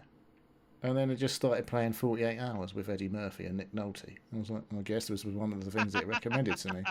So I was like, I'm not sure this is... Okay. Within about 5 minutes, I was like, man, this is looking like a really fucking old film. Which it is, because it's like 40-odd years old, probably. And...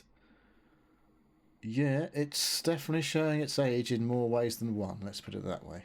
I was going to say, how has it aged? There's a few times you're like, not sure they'd have done that these days. Not sure they'd have done that these days. But for some reason, I watched the whole fucking film. And I don't think I needed to do that. Let's put it that way. Nobody 2 was better than 48 Hours. I don't Didn't recommend... they do another 48 Hours? They did do another 48 Hours. The acting is... I don't know if... I guess the script... It's to do with the script, largely, I guess, because it's just not very... It's really not that good. Very cliched cops and stuff. Yeah, real bad. Fair enough.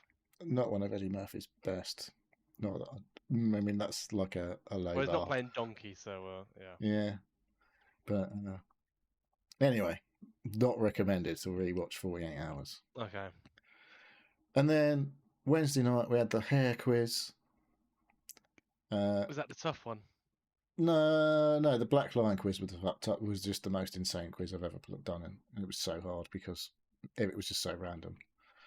But this is a good quiz usually.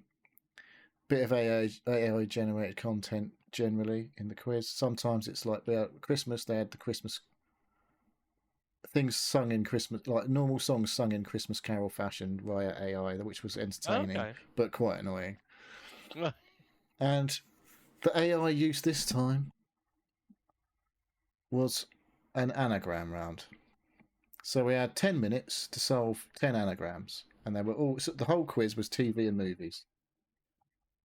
So we had to find the TV and movie title. So I don't know if you... When do you do anagrams? Do you do anagrams, Dave? Not into them. So you write what we do. I don't do words. It's basically you make a big circle with all the letters. Like you get your word, letters or whatever, and you put in like one at the top. I use like one at the top, bottom left, bottom right, and then start going around like alternate letters. Just put them in totally in a different order. So because they usually put them in a fucking word, don't they, to really fuck with your head. So then you like put them all jumbled up into like a circle, and then you start like looking around for letters that go together and all that shit. And so there was a few times. There was one that's like... So the person next to me says, I think this might be the royal family. I was like, okay. It's like, yeah, all the letters are there, but there's no T for the. So there must be something... Maybe it's something else then. But no, the answer was the royal family. But AI was so good, it couldn't even do a fucking anagram with all the right letters in. And like about 6 out of the 10 were missing or added letters. I was like, are you fucking having a laugh? This is one of the most basic things you could get an AI to do, and it fucking can't do it. So, don't use AI. It sucks. What? How was that even allowed? Like, how did that go down in the quiz? Because... Well, he obviously didn't check it because he trusted ChatGPT to just do a fucking anagram, because that's not that hard. But apparently it couldn't even do that with the right number of letters in. So yeah. I was like, this is quite annoying. But surely nobody can get that right. One of the answers, people got it. It was like, we just put the royal family, because it was like, well, literally like, I don't know, 12 out of the 13 letters are there. So let's just say the royal family because we can't come out. And it was the right answer. And there was another one, was the Peaky Blinders. But there was like letters missing or added for that one as well. It was like, oh my God, what a fucking joke. Fuck off, ChatGPT, you're shit.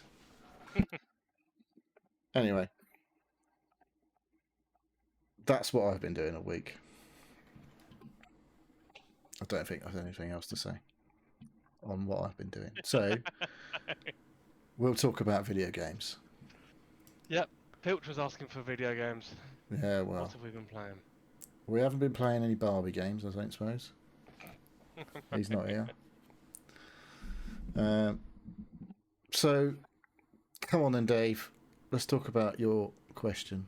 So, yeah, earlier this week, well, in the middle of the week, I was looking for a new game to play. I was like, I fancy something new.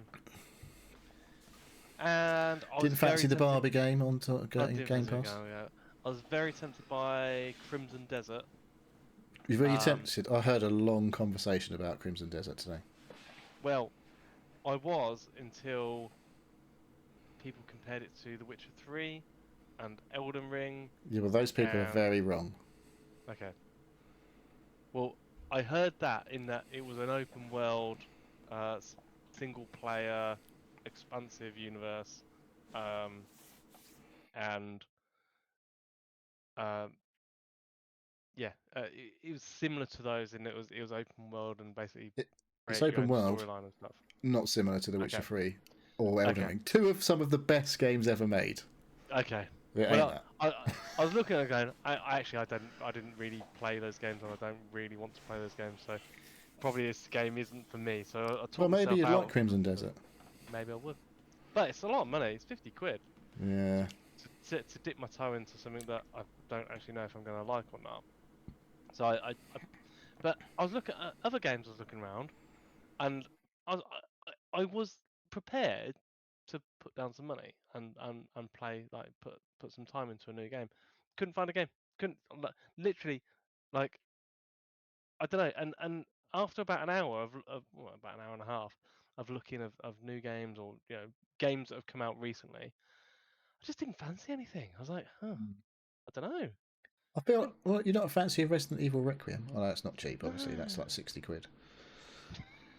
No, those, I don't know. I don't fancy the Resident Evil games. I don't know. I think that's what the thing is I don't really know what I want to play, like, until I play it. Like, I like a nice demo of some of these bigger games, Bigger but games, there's yeah. Because they're an not investment, aren't they? yeah. It's not like you're chucking a tenner at something, is it? It's like, No, no. 60 quid. That's like I'm six I 10-pound games. yeah yeah. I'm more than happy to chuck a 10 game and play it for a couple of hours and get my money. Play it for 4 or 5 hours. You know, I'm done. And I've got no problem with that. But it's when That's it's if you got 40, if you 50 pay quid. 10 quid for something that lasts 4 to 5 hours, that's like the price of, like, I don't know, 2 or 3 Starbucks / Costas. Yeah. But they don't last you for 4 to 5 hours. They only last you about 20 minutes. Hmm. One Yeah. each one. So Yeah. that's good value Or for about money. yeah. So yeah. So anyway, I was looking around, and I actually came down to it. I was like, I don't know. There's nothing I want to play. I've like, so I went back to some of my older games, um, which I should have done, because I've paid good money for these other games. But Are these games you've sometimes not you've got finished? to know. These are games. One of them is a game you finished. I One know of that. one of the games is finished. So, um, I went back to Borderlands 4, which I did finish. Well, you But finished that as well. yeah, I finished that. I was top level when I finished it, and I'd done the whole story missions. I didn't do all the submissions and everything like that. I was playing as Vex, but that was a long time ago. Oh, 6 months ago. There's been quite a few DLCs, and they've upped the level cap since then, and they've had loads of changes, loads of quality of life changes, and updates to the player pre level trees and stuff like that. So actually, when I jumped in, there was a lot that I needed to do to reconfigure my character, um, and do all that. But yeah, and there was 2 new DLCs. I've played through one already. Oh, did you have the Well, Ultimate Edition or whatever, yeah, Deluxe yeah, Edition? So you had all I the did. shit. Yeah, yeah. I think there's a new character as well, but I haven't gone into that. I've just been playing with Vex. The When the game was first released, there was basically, when you started a new character, there was some things that in previous games were shared between characters, and this, when it was first released, wasn't, and there was a big uproar around it. So they've changed that, and then when you also start a new character, once you complete the story mission with a previous character, your new character is like progressed in levels. Um, so you don't have to do the whole grind from level 1 again. So I might start a new character. I might not. Don't know. Depends how I feel. But going back into it with all these updates and changes and DLCs already out, and there's only 2 DLCs. So I think there's like 2 or 3 more planned to come with the Ultimate Edition. Yeah, it's really good. Like I loved it first time around. I was quite not annoyed. I was disappointed that it ran out so quickly. I'd say ran out so quickly. It was like 30 or 40 hours into it. But Is I've that always standard Borderlands? I've never finished one, so. yeah, it's about 40 hours is pretty standard for one character going through the story. You can min-max it. You can like replay all the bosses, get the best loot. You can there's the like endless or like there's like the big boss that isn't actually story related, but it's like the world boss, which people farm and stuff like that. So I'm not mega into it. There is a lot of stuff that you can do to keep playing, but I End run out game. of content. Yeah, I've run out of that quite quickly. Again, with all my other games, I've got objectives. If I'm max level or if I've completed the story, you know, I'm pretty much done. I don't have much impetus to carry on. But going back to it after all these changes and stuff with the DLCs and stuff, really enjoyed it. I played it for like a couple of hours, and I'll definitely go back to it and complete all the other stuff around it. I didn't. Oh no, I did play a bit co-op once. I match made into somebody else's game, but the yeah, I think it's better if you play it with people that you know, because of like the dynamic. Mm. Whereas if Yeah, you play definitely. randos, they just run off and do what they want. And so Oh okay. man, I've played so many Destiny strikes and Destiny Yeah. 2 strikes, and everyone does the same thing. It's like a race to the end because everyone knows exactly what they're doing, and Mm. you're like, Yeah. Yeah. So yeah. Do you want to talk about yours? yeah, I'll go next. I'm gonna mention a game, a pretty old game that I picked up on my Switch 2 because I've still got some time left on my Nintendo Switch Online Okay. membership. And with that, you get access to old games on old Nintendo consoles. And one I have never played ever, which came out on the GameCube. Well, this is the bit I'm at, actually. This will be interesting to see what happens here. It's Luigi's Mansion. And it's obviously good. I didn't see what I needed to do there. I missed the bit, the important bit. This is where I've got to on the game. But I don't know what it is. I had this with Zelda, an old version of Zelda on the game. It's like the look controls are like back to front to how I play modern games. Right. So when I'm trying to aim my vacuum cleaner, for want of a better word, to suck the ghost or whatever, or the torch to zap the ghost, when I push it up, it goes down, and when I pull down, it goes up. And I'm like, this is not the way I play fucking games now. And even right and left is the wrong way. I'm like, who the fuck pulls right to turn left and all this? I'm like, this is really fucking with my head. Yeah, okay. So imagine you're controlling a joystick behind that controls Luigi's head. Yeah, but I don't do that. That's not how I play games, Dave. I understand the way you're going to say. But that's how you've got to configure it But I in your can't. mind. I can't do that. That's not how I play any other fucking game. If I push my joystick right, I expect whatever it is in my hand to turn right, not left. So that has been a bit of a problem with this game because I haven't bothered to look into the controls to see if I can flip all the fucking ups and downs and lefts and rights. And so I haven't really got very far. I only played it for about an hour. But it's something that I've never played. And I don't know if I'll play anymore.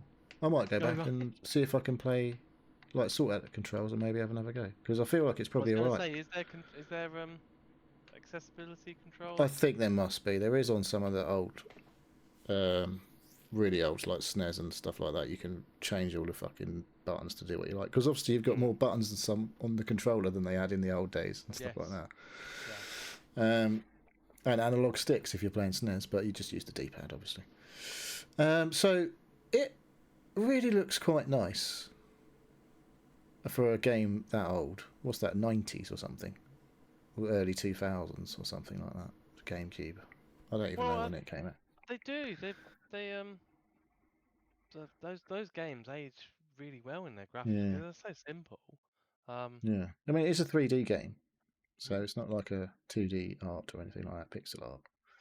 But yeah, it's quite good. I'm quite impressed with it.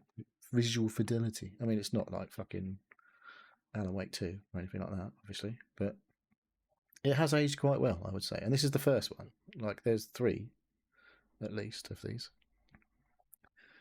So yeah, I remember it was very well liked. yeah, it was. I think that's why I started playing it. Right.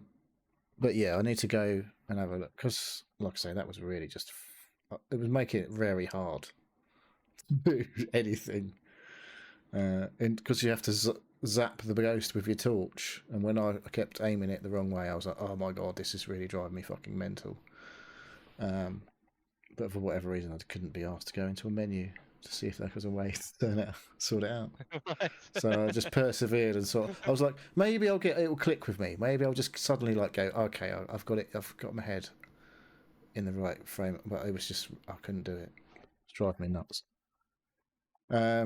So yeah, there's Luigi's Mansion I'll maybe return to while I've still got the thing, the Nintendo Switch Online. Is that going to run out anytime soon? Do you know? I can't remember when it runs out. I feel like I bought it when I was on holiday, but I don't think I bought the online until slightly later. So I think it's probably got it till Augusty time, I think. Oh, okay. But so I need to crack on with Tears of the Kingdom at some point, or think about paying for the second year of Nintendo Switch Online. But we'll see about that. So what have you got next? What have I got next? I've got more Dyson Sphere Project. I haven't finished it. Don't put the video up. Okay. I haven't finished it yet. I got waylaid by Borderlands 4. My Dyson Sphere is progressing, but I have come up to a hard stopping point where I've run out of coal, and coal is a requirement for one of the ingredients, and so I've had to bugger off to some different planetary systems and start up a coal production. Imagine if you ran out of a finite resource on a planet. How bad that could be. I know. It was devastating to my Dyson Sphere project. So yeah. So I've done that, and basically I started that, and I kind of went down the wormhole of, oh god, this is going to be a lot bigger and a lot longer than I hoped it was going to be. So yeah, that's yeah. I'll sit there. I'll get there. I was hoping not to be at that point. But yeah, it's unfortunately I think they do that like as part of the sort of. It's just like in Resident Evil when they make you use all your ammo up. Yeah. And then yeah. go just as before you run out of ammo. Oh, you've done it. Well done. And you're like, you fuckers. Yeah. So yeah, I'll get around that. But yeah, it's just a sort of, and now I've got to ramp up power and production and yeah, to get my coal and other products back to my actual production planet to get my rockets to build the Dyson Sphere. So yeah, still playing it. Cool. Not completed it yet, but hopefully next week I'll probably get it done by then. The next one I was going to talk about is Mewgenics. I started playing this a while ago. Yeah, so yeah, at the weekend we sat in the other room and the missus read a book. I got the Steam Deck out and we put some records on. We've got an LP player. And Mewgenics is fantastic on the Steam Deck. Proper, really good play. It's a great game for the screen size. Everything's like really easy. It's a bit like 3D chess with cats and Um, yeah, weird things. Not like XCOM with cats. Yeah, Looks a kind of, bit but like XCOM in terms yeah, of the sort of isometric viewpoint battle. yeah, kind of is yeah, more like Xenonauts. Xenonauts, is that right? Oh, no, early XCOM. The game before XCOM. Is The it game got percentages in your attacks, or is it like RNG, or is it like Yes, there is a little bit of RNG in some of this the is attacks. someone's in cover here, which is classic XCOM behaviour. Some of them, some most actual attacks are 100% hit rate. Right. Some have a percentage against them. Doesn't matter if they're behind cover or not. But it's yeah, most of them are 100%. So you can assume that you will hit if you're gonna hit with the attacks. But I've got 6 different classes of cats. You always take 4 or less, but I've got 6 classes of cats that I can take on, being a tank, fighter, mage, cleric, a ranger, and a thief. I think there are Classic more. cat behaviours, all of them. Yes, yeah. Um, and depending on which class you take, it depends on what abilities they have. Um, the cats have stats of what they're good at, being movement, strength, mana regen, all things that you want to optimize the cat to the the the the role that they're going to play. So yeah, I played a whole round, which is basically you send your cats off and you go through 4 or 5 different areas and you do battles and you get like um, you get like random events happen as you're going through this map, and you've got 2 lanes of what you can go. You can do the normal lane, or you get to a point you can choose a hard way to go through it. I just ran the normal routes because I haven't. I think last time I had completed one route, but I just wanted to do a normal route because I was playing with 2 types of cats. I think I was playing with a mage and a thief I hadn't played with before, and I made it all the way through all the things and got some achievements. Um, and yeah, it's just a really easy game to play. On the Steam Deck, I say it's fantastic. Um, it's not too uh, demanding on it. Um, the graphics are lovely. The music and the sounds are. I think I said about this last time. They're really good. It really does make you want to keep playing. Um, there's some of the songs on there so funny, talking about like singing about the cats and everything. Um, yeah, I really enjoyed it. I've not heard So anyone else talk about it. Like, it was a massive thing when it came out, but I've not really heard it many was people talk massive when about it. it came out, but yeah, I think it's one of them that People are just sort of playing it in the background, just getting on with it. Like, yeah, it's I think, but it's one of these games that you got to play over and over and over again. Basically, um, but like once you've done it a couple of times, I think you've exhausted like what you can say about it really. But to keep getting better and do all the things, and you've got to keep like redo it lots and lots of times. But I think the whole run took me about an hour and a half, maybe an hour and 3/4, so quite long.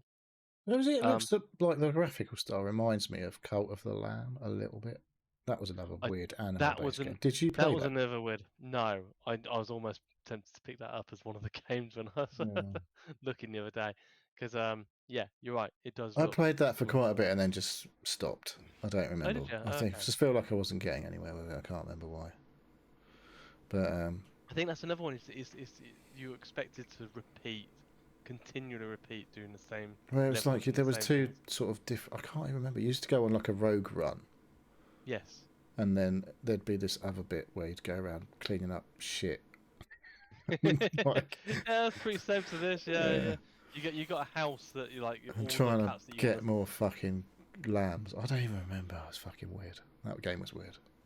Yeah, I know a lot of people playing it on Twitch and stuff like that. What music? Well, But both of them, I assume. Still. Cult of the Lamb, I know especially the people doing. I Is get that them still a featured. thing then? That's still like it's got some longevity I in think it. that's still got. Yeah, I think so. Because there's just a lot to that game. Yeah. Whereas this Mewgenics, I think yeah, there is, but I Who don't is this? think Is the ones that made Binding of Isaac? Is it or something? What is the game they made? Two people had made some like mega games or something, wasn't it? I don't know. I can't remember. I Don't can't really. remember which ones they were. I feel like it's like Binding of Isaac and someone else who made something else that was like a massive indie hit. So yeah, it is two guys, Edmund McMillan and Tyler Gahan or something. Have a look. A Binding of Isaac, yeah. The End is Nigh. The Okay. Legend of Bumbo. I don't know that. That's a Don't know what similar art they're not ringing style. any bells. Um, Binding of Isaac: The Wrath of Lamb. Yeah. Um, Some weird indie game stuff. yeah, yeah. Binding of Isaac is their biggest one, but that was 2011. Yeah, this game's been Um, made for ages. Mewgenics has been getting made for absolutely ages. yes, yeah. So, but yeah, I'd say it's brilliant on the Steam Deck. So, Yeah. if you got a Steam Deck and you looking for something to play, Well, is it Mewgenics only is, out on PC, Mewgenics then? At the minute, as far feels as like I'm aware. this is a Switch game. Uh, I think this would Surprise. do numbers on Switch Uh, I because that's think basically a Steam Deck, you know, but you can plug it into your TV and it works better. it's only on Windows. Yeah, Yeah, yeah. I'm surprised. I'm sure they're working on it yeah, I'd have thought because so. yeah, Seems I like a say home run on Switch. it's not, it's not graphically demanding. It's really nice art style. And it's not overly complicated. There's not too many things that I would have thought it'd have been imagined. I don't even know how big the install is. Oh, it's probably Let's not look. big. It's not going to be Uh, like 100 gigabytes. It's no Call of Duty. no, no. Installed files, 4.5 gig. So yeah, That's quite big actually. it's I yeah, but it's big. It's not too big that the um Switch can't handle it. Or Switch 2 Yeah, yeah, can't oh yeah, handle it. totally. Yeah, you'd want it on Switch One, honestly, and Switch Two, rather than just Switch Two. You all done with that? I'm done with that. Okie dokie. Can I have a go? I'm going to talk about NUTMEG if that's all right. Go for it. Because I've not played loads. I'm starting to get my head around it a bit. Can't really remember what I said about it last time. You said you'd played it and Pilch had watched a bit of it, and you were Yeah, so I was still sort of learning. What is going on there? That's weird. Yeah, so this NUTMEG, I can't remember. There's another bit after that where it's in its technical name, but I can't remember what it is a game about. Well, it's a football manager game, basically, right. but set in the 80s. As I think I did say this before. And it's mainly. There are cards involved and decks which you play during matches. But the main thing is it is really a football manager game. And it's all about trying to sign better players, get rid of players that are not playing in your team because they get the arse, which means if they've got poor morale, guess what happens in a card game? If one of your players has poor morale, They die. it generates a card in your hand which you can't play, which then Right. takes a space from a card that might be useful. Mhm. So you don't really want fucking miserable players. So the guy that's been sat, not even on your, because when the old days of football of yore, you literally had one sub on the bench. And Okay. in very, very old times, there were no subs. But in the 80s, we did have one sub. They got woke, did they? Went, oh Yeah. god, I suppose somebody else have Yeah. a break. So what happens if someone really hurts themselves? Well, just get to fucking carry on. Yeah. Walk it off. Yeah. So as this game gets on, I think you can play for like 20 years. So you can get to like 2001, I believe. Okay. That's how it works. And then the game basically ends. I think. I don't know that for certain. So as time evolves, then obviously we got more and more subs. And at some point, they decided to have 3 subs. I can't remember when that happened. And it's only a recent thing since COVID that we've had 5 subs. Okay, right. Pre-COVID, it was 3. During COVID, they were like, well, let's let everyone have 5 subs. I actually didn't know that. I thought it was still 3. That's when 5 subs came in. And now we've got extra subs if you have a concussion thing and fucking all that bollocks. Really? Yeah, and you get one extra time if you haven't used all your subs. If there's a game involving extra time. Yeah. There's lots of new stuff coming for the World Cup, which is going to make everything incredibly shit. Hooray! Oh, what? Oh, there's new rocking rules for like the amount of time you're allowed for a throw-in is going to be something like 10 seconds, and you're allowed 5 seconds for something. A goal kick has gone back down to 5 seconds. Like a goalkeeper can hold on to the... I don't even know. I think that might be a stationary goal kick. It could be only allowed 5 seconds. It's going to fuck everything up. It's going to make everything shit. People were taking the piss, don't get me wrong, on long throws and stuff.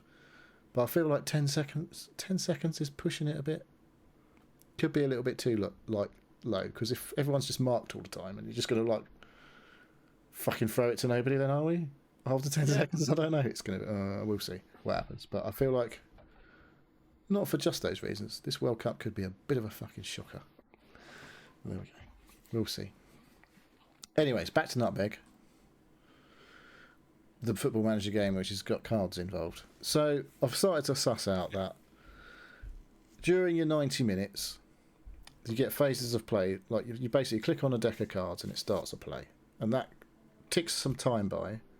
So from the start of the game on 0 minutes. You click on the deck of cards. Some time will pass. Could be 2 minutes, could be 30 seconds, could be like 20 minutes, and a play will occur either for the opposition or for you when you get to potentially play some cards. So a card is dealt from the deck, and it says, like, say for example, it's a goal kick, and then 3 other cards will sort of present themselves to the right of the laid card, and they are the 3 potential outcomes of whatever happens from the goal kick. So they'll be like a long ball, a short pass, and something else I can't really remember right now.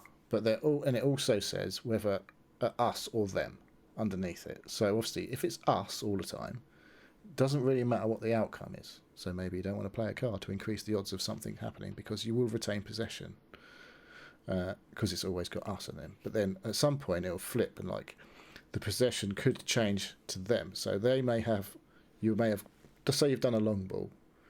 The result of that long ball could have been like it's hit the front man and he might go for it says like target man, tackle, interception or something, or loose ball, interception. So, and obviously the interception is them. If it's loose ball, it's still you're in control. As soon as it flips to them, then you runs over in that thing. You can't. It goes and then it goes back, and you have to click on the main deck. So hopefully, when you're in possession, you go on the run and you get. And each I didn't mention the 3 cards that are sort of dealt to the right. They all have percentages on them, how likely they are to occur. Okay. So quite often, depending on your team layout, the long ball from the goal kick has got a really high percentage. Because we're talking 1980s football here, when the keeper just fucking hoofed it out all the time, basically. Yep. So that seems to be quite common, like 70% chance of there being a long ball. Right. You didn't get all this nonsense about drawing in the opposition and fucking playing across like we do nowadays. No. Basically because the pitches were fucking dog shit. So, long ball, and then it'll be like target man 50%, interception 10%, blah blah blah. And so, you have this deck of cards that can influence the bottom one, basically, of the 3. So it might say, I don't know, what sort of things come up. So it's like it goes to the wing, and there's one for a cross. And the cross is like 12%, say. And then in the middle, there's like 50% tackle. Oh, let's make it a bit lower than that. 35% tackle, then 40%, goal kick. Yeah. or something. So you've got a card in your hand that's like an attack-based card, and it's +30. So when you put your +30 card on the thing, it changes the percentage of the cross. Did I say 12% to 42%? So then obviously fucking affects negatively the other two. Yes. But you're still only at a 42% chance of having that right. So you might decide to play that card then, or you might think, fuck it, this is going bad, I'm just going to save my cards, because if I burn a card, if you use a card and you don't score a goal at the end of the run, you lose that card for the whole game. But if you use your cards and influence things in the right way and you end up scoring a goal at the end of the run, you get all the cards you used back, so you can use them all again. Right. So therefore, if you get another chance to have another attack, you've got all them cards that maybe you might go in and get it. And I'm just looking at the video right now, and all of these players are in the 70s, 80s and 90s rated. And my players are all in the 30s. So this is well late into the game by the look of it, or they're playing with someone else much better than my team. So you get like a little FIFA Ultimate Team like player cards, right, with a rating on, which is their main. Yeah. So if an attacker, it'll be like their attack rating, and a defender will be their defense rating. Right. They have other like fitness ratings and loads of stuff, like Football Manager stuff. Right. So the card bit is quite a big part of the game when you get to the match, but there's loads of other Football Manager stuff that you've got to do, like I say, signing the players, signing the staff, expanding your stadium. It's proper old school Football Manager. Yeah. Do you get to increase, like, make the cards better? Do you make like? So yeah, there's when you get a starter game, you get your base deck, which is always your tactical deck, and then they open a pack at the beginning of the game, and like 10 cards are dealt out or whatever, and you can combine different cards. Depending on what coaches and staff you've got, you can make different combinations of cards. Okay. So you can create a lot of, like, condense a lot of cards down to some really good cards. But then obviously you've not got that many cards in your hand when it comes to the runs to play. Because you might only need to influence it by +10 to make a big difference. But you might have all like +30s, but only like 5 of them. But every time you play a round, you get a dealt card from your tactical deck, and obviously if you don't use them, they stay in your hand. So, but you don't know how many runs you're going to get during a 90-minute period. If it's a close, tense game, they might get a go, you might get a go. There might only be 2 or 3 goes in a game. You don't really know what's going to happen in terms of how many chances you're going to have to play your cards. So you've got to really choose, like, I'm going to really try and score a goal on this run because either maybe you're running out of time and it's 0-0 or whatever, or the percentages are like, well, if I like, you're on like a 40% chance of something happening, and the other card's like 20 to 30, whatever. And if I play a +30 here, I'm pretty much guaranteed to get like a 1-on-1 chance against the goalkeeper, and that means this +10 that I've got in reserve might just be enough to give me a goal. So it's a lot of like playing the odds and thinking about the odds of the cards. But it is like a bit of RNG. It's like I said, like you said in the other thing, in XCOM and that, like a 98% chance of something happening doesn't mean it's definitely going to happen. So it's I'm still learning a lot about it, but I'm still playing it, just not like every day. But I quite like it. I thought it was going to be more about the cards when I first saw it. Right. But it's quite a lot of the other stuff. Like, you've got training plans and all that stuff. It's like a proper Football Manager game, but fairly basic Football Manager. But you still have to do all of that stuff to really succeed. I got to my second season and I'm like sort of mid-table. But at the end of the season, you can choose to stay with your club or listen to other offers. But and as you complete seasons, you gain this currency called kit. Right. Which will allow you to unlock better teams, basically. You can start at a higher club. Okay. Yeah, and like you're running a budget, like you've got a full-on like cash budget and all that. You've got all the Football Manager stuff, like money budget to like expand your stadium, buy players, sell players, all that shit. And then the card bit is just like this. It just happens during the games. But also, like I say, depending on which staff you sign, coaches and stuff, you can unlock different combos of cards. Yeah, there's quite a bit going on, but it's cool. It's cool. It's a cool vibe as well. That's the cool thing. The music's cool, and it's all got teletext and all that shit in it, which is cool. You watch the results come in. You don't get like the video printer back in the old. You don't get like Des Lynam on fucking Right. Final Score or whatever. But you can go through like there's like one of the page you get the four. There's a red button, a green button, a blue button, a yellow button, as there are on teletext, and like one of them will be the league tables. One's like a sort of monthly, maybe couple of weekly news update, like sort of what's going on in the real world at the time. And one of them is like match reports throughout the leagues. It might involve your team. It could involve, like, it will tell you like stuff that's happened in higher leagues and all that sort of shit. Makes up a load of stuff. Okay. And there's one page. I can't remember what the other page is. I don't know why I can't remember it now. Anyway, it's very retro and pretty cool. If you like football management games, but maybe Football Manager nowadays is a bit much, and you miss the days when you could expand the stadium and build a club shop and things like that. Yeah, this is the game. It's good, and it was like 15 quid or whatever. Are you gonna play it till your season's I don't complete? know. I don't know. I assume you can get sacked. Like, right. There's you've got to keep the board happy. There's a thing. There's like board happiness, fan happiness, and you get sponsors. Oh, I signed a sponsor the other day, and like, depending on which sponsor you sign, could make the board unhappy, the fans unhappy, the board happy, the fans unhappy. I don't know why the fans would be unhappy about you having a fucking. I got a holiday company to sponsor me for like 5 months, and it meant I get a load more money. I'm like, but it made the fans like 10% less happy. I was like, why are they fucking moaning about a holiday company sponsoring me? But anyway, we got some cash, and it meant I could buy a player, which meant we won a couple of games that we probably wouldn't have done beforehand and all that sort of stuff. So then the fans got happy. The 10% I lost, I gained back right quickly from winning about 3 games. So, yeah, it's weird, but it's cool.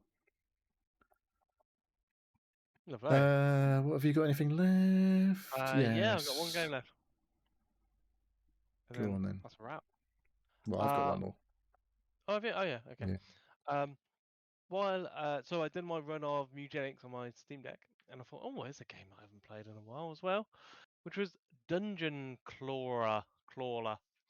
I talked about this a while ago. Obviously, it's had a lot more updates. It's not officially Still out. early access then?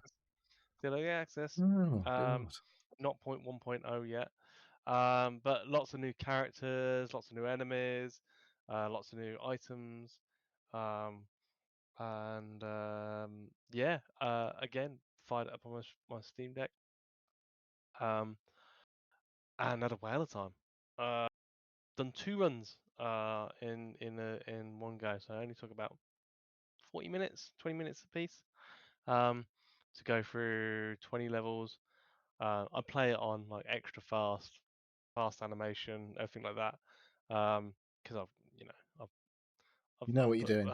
I've put my time in now. I don't really need to see the claw go across and then go down. If I want to just pick single items out with a claw, I know what I'm doing. It's like like down, pick it up, chuck it out. It's fine. So yeah, played with a couple of new characters with slightly different abilities. I'm glad they're still updating it. Sometimes these games kind of like fall out. Peter out, yeah. They stop getting updates and stuff, but no, this one's still going. Had lots of new updates and stuff, so yeah, loved it. I'm gonna keep playing it, and yeah, just like looking forward to the time I can get my Steam Deck out, because I don't really play these games when I've got a Steam Deck, because I'm like, oh, what other games? Borderlands is I could probably play it on my Steam Deck, but you wouldn't want You're to. draining that battery quite quick, I imagine, playing that. Yeah. Same as Dyson Sphere. You probably could play it on the Steam Deck, but I wouldn't want to. So I actually like the opportunities to get this out playing some of these simpler games. I've still got a couple of characters that I want to complete the game with. At least do one run on normal difficulty. But yeah, it's happy to know that it's still being developed and still being looked at. So it's still getting players and still getting sales. So it's good. Happy with that. Yeah, good stuff. Yes. I've only got one game left, Okay. and it's the game I was playing on my PlayStation, Ender Lillies, Quietus of the Nights. What's it? What's it? What's that again? Ender Lillies with one, Ender Lillies, right? Yeah. not a double L in the middle. But, Quietus of the Nights. There's lots of okay. videos of this. Never heard of it. Well, I did talk about it last week, but Can't remember that. was quite late though. Yeah. So this is a Metroidvania. Oh yes, yes. Of Sorry, I do remember this. sorts. I would say it's quite light Metroidvania wise. Although I did just get, yeah, it is a Metroidvania. It's just you get your double jump very early, like super early, like basically start of the game. Yeah. I'm going to just skip this fucking bit because it's like thing. I've just unlocked the ability to swim underwater and use some of my attacks underwater. So that means it's opened up a whole load of new areas of the map for me. It's really quite good actually. I don't know why I started it ages ago and then just stopped. I don't know why. Because I just probably should have carried on playing it because it's actually quite good. You like your Metroidvanias? I do like them, and the combat is pretty good. Like you say, got lots of different. Like I've got every time you beat like a sort of big enemy, you like purify their spirit or whatever, and you take their skill as a weapon. It's like so I've got. You can apply 6 different skills to you. Like your girl just runs around and she summons a skill, like this skill from an enemy, like it was an enemy. One of these souls that you've purified, it becomes one of the skills that you can use, and you can have 6 at any one time because like you have 3 square, circle, and triangle, and then you press R1, it switches to another variant of each, so you can have like say 6 at any one time. And then you've just got your double jump, you swim in, you've all got the extra the Metroidvania stuff. Your abilities that you unlock, they happen alongside all of these skills that you're unlocking. So yeah, there's quite a lot of variety so far in what I've got, and I've upgraded a few of me because you also unlock where you find like little hidden rooms with currents, like what sort of an upgrade currency for your skills, so you can make them do more damage or extra attacks in a combo and all that shit. And then I keep finding things to up my health pool, and I've got some relic things that I found, which also like all the standard Metroidvania tropes, I guess. I don't know how big the game is. I don't know how long I've played. I feel like there's definitely some points like I can't get to yet as well. Like there's definitely some like I need something. You've come up to some bits that there's like I can see like because it's got a pretty good map. Like there's sort of rectangular bits on the map for each sort of area you're in, and there'll be when you've found everything in that area, it turns yellow, which is quite handy, and when it's not, it's blue. So that tells you obviously there's something you haven't found in that area, and that's because you haven't got a skill that you may need to traverse to a certain point in that area. And there's also little red dots on the extremes of these boxes that tell you any potential exits. And so you can be like, well, I've been up this top right one, so there's one that says bottom right, so I've got to find a way to get down to the bottom right.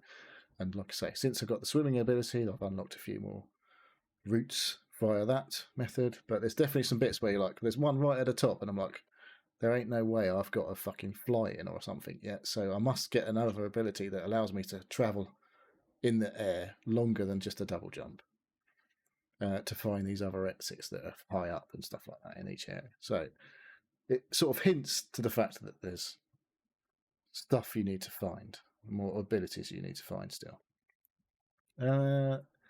Yeah, I like the different skills that you've got. Like your standard one you start with is just like a sword guy, and you can like I say, when you upgrade his skills, he does more damage, or he's quicker with his sword and all that sort of stuff. And then there's two different types of skill. There's like red ones and orangey ones, and they require different things to upgrade them. The red ones, well, two of the red ones I've found have like infinite use, and all the orange ones have got a limited number of uses before like you can't use it anymore. Right.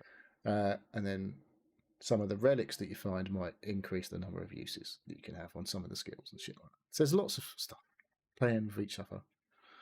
And yeah, like I say, the actual moment to moment is pretty cool. It's quite a nice combat, and like playing around with all these different skills. Got a couple of favourites, like my sword guy that I started with. Got some wizard guy who sprays a big mist of poison that is good for like.